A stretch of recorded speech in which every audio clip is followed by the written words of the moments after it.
Okay, auf die Plätze, bereit, los. It would have taken your breath away. One of 7 wonders of the ancient world, it was nearly 500 feet long, over 200 feet wide, and boasted almost 150 intricately carved columns. An engineering masterpiece, the Temple of Artemis loomed over every aspect of life in Ephesus.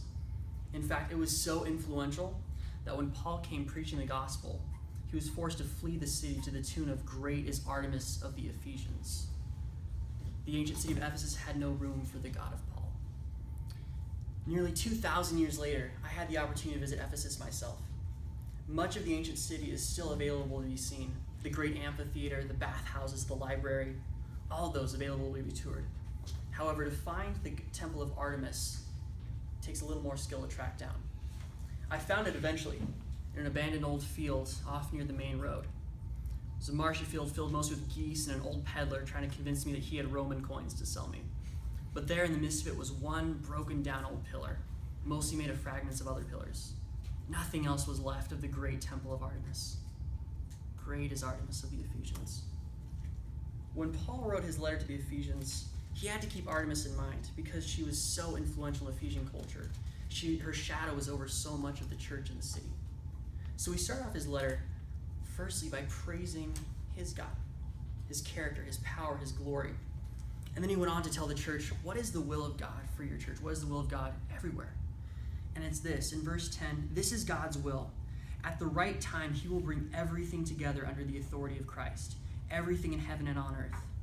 Later in 21, he says, now Christ is far above any ruler or authority or power or leader or anything else, not only in this world, but also in the world to come. God has put all things under the authority of Christ and has made him head over all things for the benefit of the church. Paul continues to preach the same gospel that got him kicked out of Ephesus in the first place. Great is Artemis of the Ephesians, but greater still is our God. But Paul doesn't stop there. Verse 23, and the church is his body. It is made full and complete by Christ, who fills all things everywhere with himself. Paul goes on because he knows that the Temple of Artemis is not the only temple built by the Ephesians. Each of them has crafted a far more intricate, far more beautiful, far more glorious temple than that. And so have we. You see, the Temple of Artemis was crafted by men who chiseled into marble. But the temples Paul is thinking of have been chiseled by human wills into human hearts. When we picture our heart and we're our most honest about it, we see the ugliness that is the evil inside. But I think if we could truly see our hearts, we wouldn't be taken aback by the ugliness of it. We would be surprised by the beauty of it and terrified at the same time. Because this heart, this temple of ours, is built for one purpose and one purpose only: to worship ourselves. Self-worship flows through every aspect of our culture.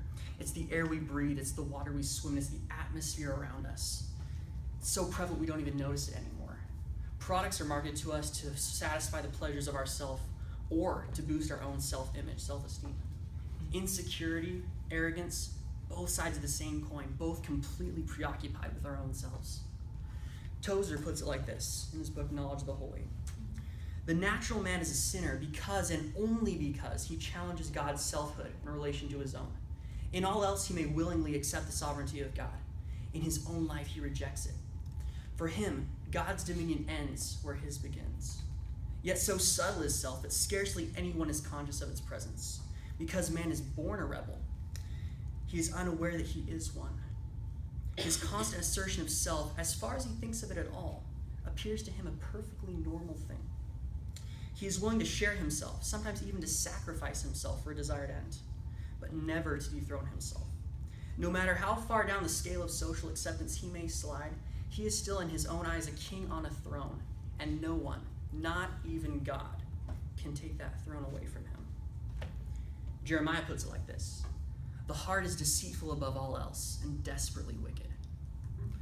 When we look at ourselves, we see our behaviors pretty easily. When we cheat or lie or steal, we know what we've done. It's not hard to see. But self-worship is hard because it's the lens through which we view everything else. It colors our perception of reality. We can see our own selfishness, but only in our peripherals, only out of the corner of our eye, never straight on. And that's where Jesus comes in. He fills all things everywhere with himself. But as Christians, we have this simplistic view of Jesus coming into the throne of our hearts, us getting off, him getting back on, and just this seamless, simple transition. But that's not how it truly is. C.S. Lewis pictures it as the rebuilding of a house. Imagine yourself as a living house, he says. God comes in to rebuild that house. At first, perhaps, you understand what he's doing. He's getting the drains right and stopping up the leaks in the roof and so on. You knew that those jobs needed doing, and so you're not surprised. These are these outward behaviors that you've probably been trying to fix yourself, and you're happy to let him come in and do that for you. But presently, he starts knocking the house about in a way that hurts abominably. It does not seem to make sense. What on earth is he up to? The explanation is that he's building a house completely different than the one you thought of. In terms of the temple of our hearts, this temple has been crafted over a lifetime based on the choices we've made, the culture we live in, the attitudes of our heart, our decisions. But it's shaped in such a way that it's only for the worship of one thing. It's only for the worship of ourselves. Jesus can't just step in and fill this Caleb-shaped hole, this self-shaped hole that we've created. No, he's not there either to just fix up the crooked pillars or the cracks in the floor. He has to completely rebuild. It has to be torn down. It has to be rebuilt. Paul in Ephesians pictures a temple related to the church, but it's not us as individuals as temples. It's us as living stones, shaped into one great living temple to honor God. We weren't created to be isolated temples of worship to ourselves or to God. We were created to be a living temple, to worship someone greater than ourselves, but also to be a part of something greater than ourselves. And that leads us to the question of how. How do we partner with Jesus in this rebuilding process? Because as Christians, this process has begun for all of us. I firmly believe that all of us are on this process. We're not at the beginning. Jesus is working in us, and he's probably taken us a lot farther than we think he's taken us. But at the same time, there's a long way yet to go. There's a lot of rebuilding left to be done, a lot of transformation. And I think the old hymn puts it best. Turn your eyes upon Jesus. Look full in his wonderful face, and the things of earth will grow strangely dim in the light of his glory and grace. Because self-worship is so much about preoccupation with self, our only solution is to fix our eyes on Jesus, to turn our worship to what we were truly created to worship him, to in our downtime and our free time and our spare thoughts, to turn those to him and not to ourselves, not to get caught up in our outward behaviors and how we can improve ourselves and be better people, because that's still about self. That's still about creating a better self, but turning to our hearts, our attitudes to Jesus, to not be as concerned with ourselves, but to be concerned with him.